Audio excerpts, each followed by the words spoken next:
Bardoli medical foundation તથા Indian red cross society Bardoli તાલુકા શાખા દ્વારા સંસ્થાના પંચામૃત કાર્યક્રમનું ભવ્ય આયોજન કરવામાં આવ્યું।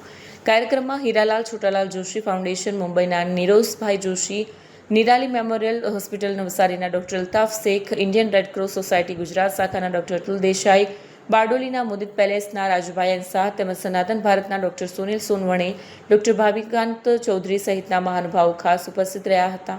આ સાથે જલધારા પ્રોજેક્ટનું લોકાર્પણ કરવામાં આવ્યું તેમજ જરૂરિયાતમંદોને હાર્ટ કીટનું વિતરણ પણ કરવામાં આવ્યું। આગેવાનોનું સન્માન પણ કરવામાં આવ્યું। ઉપસ્થિત મહાનુભાવોએ પોતાના સંબોધનમાં માનવ સેવા અને આરોગ્ય સેવાના આવા કાર્યોને સમાજ માટે પ્રેરણાદાયી ગણાવ્યા। અંતમાં ડૉક્ટર લક્ષ્મીબેન ગાંધી દ્વારા આભાર વિધિ કરવામાં આવી અને કાર્યક્રમને સફળ બનાવવા બદલ તમામનો આભાર વ્યક્ત કરાયો।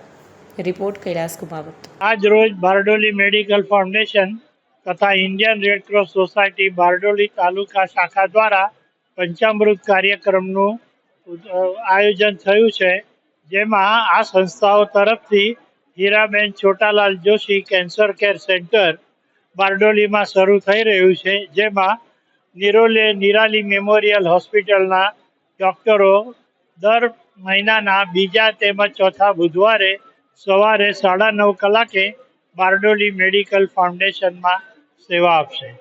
આજ રોજ આ સંસ્થાઓ તરફથી સ્વચ્છતા અભિયાનનું પણ આયોજન થયું છે, જેમાં બધા સદસ્યોએ જાતે સ્વચ્છતા અભિયાનમાં ભાગ લીધો। ત્યારબાદ ડૉક્ટર પારસભાઈ શાહે બધાને આરોગ્ય હિ ધન સંપદા નિમિત્તે હેલ્થ ઇઝ વેલ્થનું સુંદર આયોજન કર્યું। તે ઉપરાંત જલધારા પ્રોજેક્ટ તેમજ સન્માનનો વિધિ આ સંસ્થાઓ તરફથી થયો અને સૌએ ભાગ લીધો। તે બદલ BH ન્યૂઝ આપનો પણ ખૂબ ખૂબ આભાર।